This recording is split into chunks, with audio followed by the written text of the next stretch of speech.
It's not to say that he's not a despicable man, but, we managed to make him, a human. Welcome to MsMojo, and today we're looking at films and TV shows that cast attractive actors to play actual murderers. I devise and bequeath to my wife, Mary Louise Menendez.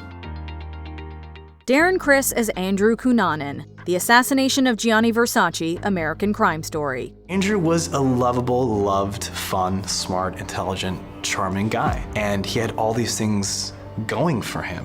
In that way, the story is quite unique. When it comes to portraying a killer who was actually considered attractive, true crime drama creators obviously want to cast a good-looking actor. For the second season of American Crime Story, Ryan Murphy turned to Darren Criss, best known as Blaine Anderson on Glee, to embody Andrew Cunanan. My mother's parents are from Italy, from the south. Schillaci is their family name, maybe you know them. My mother still feels a very strong connection to the country, but in truth, she's never been. Can you believe that? Famously, the spree killer murdered multiple men, with his final victim being Italian designer Gianni Versace. Cunanan has been described as outgoing and intelligent, but also known to be a compulsive liar. Compared to Murphy's other salacious works, the assassination of Gianni Versace wasn't as offensive, though the Versace family did speak out on the show's inaccuracies. Your friends? Yeah, we met in San Francisco.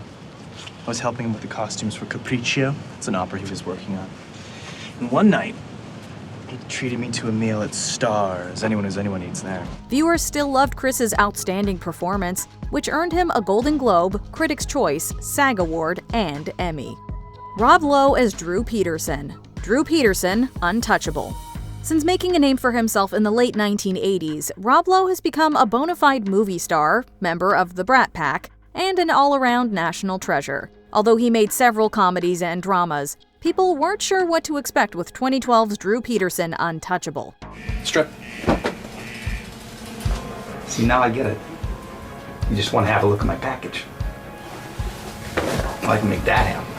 The two men look nothing alike, and Lowe has always been considered handsome. To become a convicted murderer, the actor dyed his hair blonde and donned a prominent mustache, along with old age makeup. Is that there's something about him, clearly, where these young, beautiful women are continually attracted to him.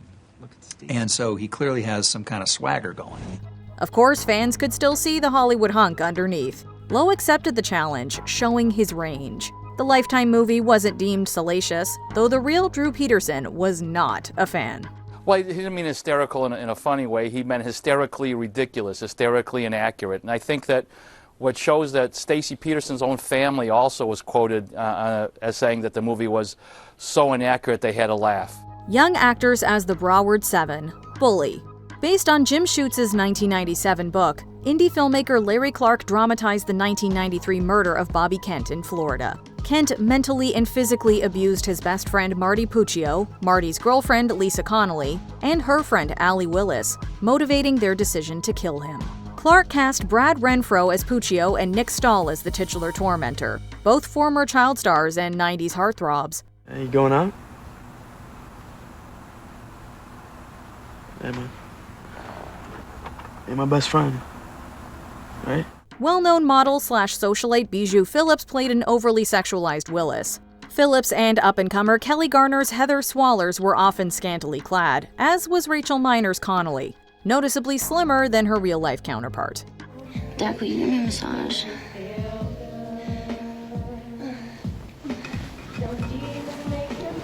Me too, my back hurts too. I want a massage. While the young actors, including Michael Pitt's Donnie Semenek, Daniel Francese's Derek DeVerco, and Leo Fitzpatrick's Derek Kaufman, delivered powerful performances, viewers found the gratuitous nudity exploitative. So what? So what do you want us to do? I don't know. What do you want to do? I want to smoke her dead now. All right, I understand that. Well, here's what I think we should do. But we're gonna need a signal, so Heather. Evan Peters as Jeffrey Dahmer. Dahmer, Monster, the Jeffrey Dahmer story. When it comes to true crime, Ryan Murphy knows how to make the retellings binge-worthy and controversial. Why are you so nervous? I'm not. Are you scared of the movie? Are you scared of me? In the inaugural season of his Monster anthology, the prolific producer told the story of Milwaukee serial killer Jeffrey Dahmer, who took the lives of over 15 young men between 1978 and 1991. Frequent Murphy collaborator Evan Peters slightly favored Dahmer, but the distinct glasses and mannerisms made the resemblance uncanny. What is that smell? My fridge broke, so I had a bunch of meat that went bad. But I got a guy coming tomorrow. Like former Disney star Ross Lynch, who played a high school version in 2017's My Friend Dahmer, Peters has a massive fan base, particularly young women. Although they were actually thirsting after shirtless Evan Peters, fans on social media found Dahmer was sympathetic and attractive. I was just joking around. Just sit down. Are you gonna take me to the concert or not? Because you said you would. Yeah, I will. Despite the mixed reactions, Peters and Lynch were widely praised for their portrayals. Charlie Hunnam as Ed Gein, Monster, the Ed Gein story. For the third installment of Netflix's Monster, Ryan Murphy dramatized the life and crimes of Ed Gein, aka the Butcher of Plainfield. In an episode of the Jeffrey Dahmer story, Shane Kerwin played Gein in a brief scene. Finally, he pipes up. I'd like an apple pie and a slice of cheese. Charlie Hunnam led this season, a surprising choice considering the actor's age and appearance. Often mistakenly labeled a serial killer, Ed Gein was confirmed to have murdered at least 2 women, though suspected of more. I just feel like I'm a puzzle, and none of the pieces fit. The notorious grave robber is mostly known for his, proclivity for human skin that inspired classic films, including Psycho, The Texas Chainsaw Massacre, and The Silence of the Lambs. Hunnam showed off his toned physique, drawing criticism for depicting an uncharacteristically ripped Gein. You're the one can't look away. Peyton List as Aileen Wuornos. Aileen Wuornos, American Boogie Woman.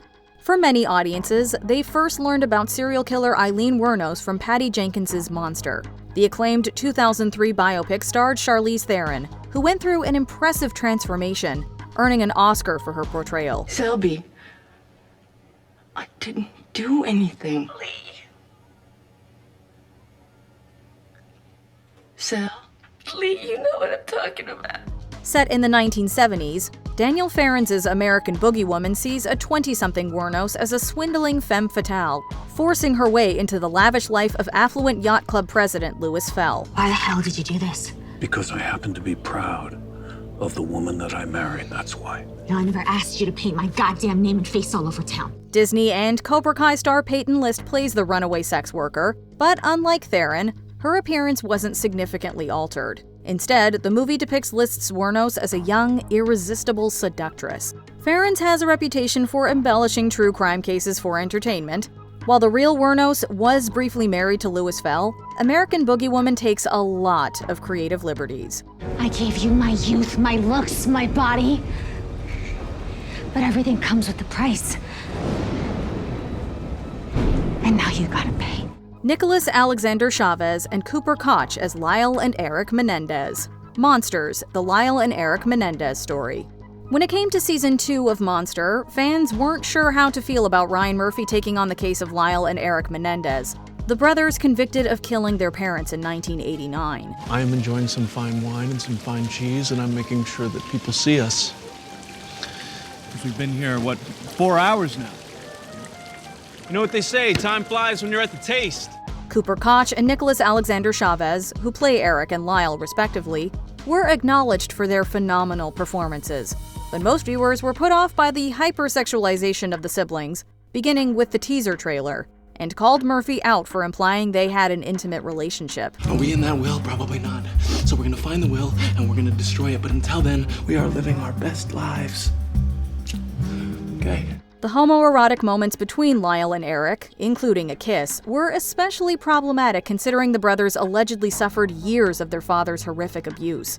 Family members, legal professionals, and the real brothers themselves condemned Murphy's series, which they deemed inaccurate and sensationalized. Okay? Yeah? Deal. You're definitely your father's son.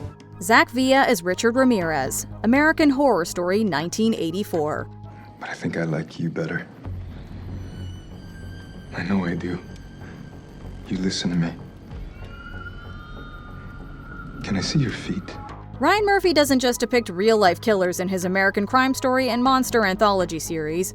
In the slasher-centric AHS 1984, one of the main characters was satanic serial killer Richard Ramirez, aka the Night Stalker, played by Zac Efron, who bears a strong resemblance to a young Ramirez. I was reborn, dead, then raised up by the unholy one himself. He thinks I'm pretty cool, Dee Dee. In addition to making a convicted murderer into a sexy, bad boy rebel, Murphy gave him supernatural abilities and a love interest who finds his brutality alluring. Like many serial killer enthusiasts who fawn over Ramirez, AHS forgoes his reportedly poor hygiene and decayed teeth, instead reimagining him as a sexy rock star-like figure. When you know nothing can stop you. That's how it was. Right before I was caught. I could have kept on killing for years. While some fans found Villa's fictionalized version compelling, others derided the series for being tasteless and disrespectful to the very real victims.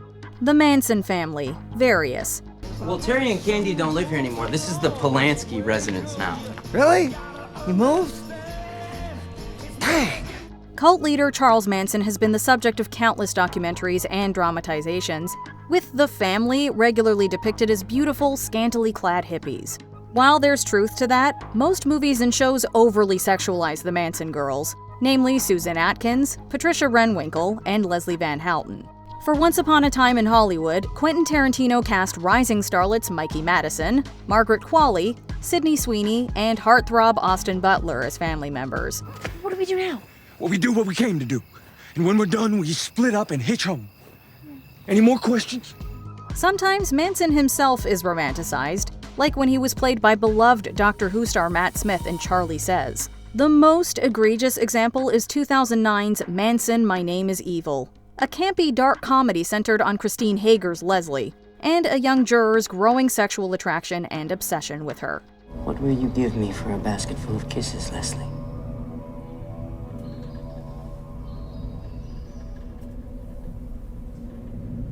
I'll give you a basket full of hugs. Before we continue, be sure to subscribe to our channel and ring the bell to get notified about our latest videos. You have the option to be notified for occasional videos or all of them. If you're on your phone, make sure you go into your settings and switch on notifications. Zac Efron as Ted Bundy, extremely wicked, shockingly evil, and vile. When people hear serial killer, more often than not, they're thinking of Ted Bundy. So you're not guilty? I mean, does that include the time that I stole a comic book when I was 5 years old? I'm not guilty. Netflix's extremely wicked, shockingly evil, and vile is based on the 1981 memoir The Phantom Prince, My Life with Ted Bundy, written by his longtime girlfriend Elizabeth. Since it's from her perspective, the film forgoes detailing his heinous crimes, only presenting the charismatic facade. I know this is hard. Believe me, it's hard for me too. It's so hard. And running was foolish. Bundy has often been described as handsome and charming, so casting the famously good-looking Zac Efron of High School Musical fame didn't seem like too much of a stretch. Fans posted scores of thirst edits, but the director, Joe Berlinger, stood firm that his film wasn't glorifying Bundy. No true evidence should, could, or would ever be described in such terms. Your Honor, the jury. The objection is sustained. Unlike the oddly miscast Chad Michael Murray in American Boogeyman, Efron at least captured Bundy's nuances. What did you think of these casting choices? Let us know in the comments below.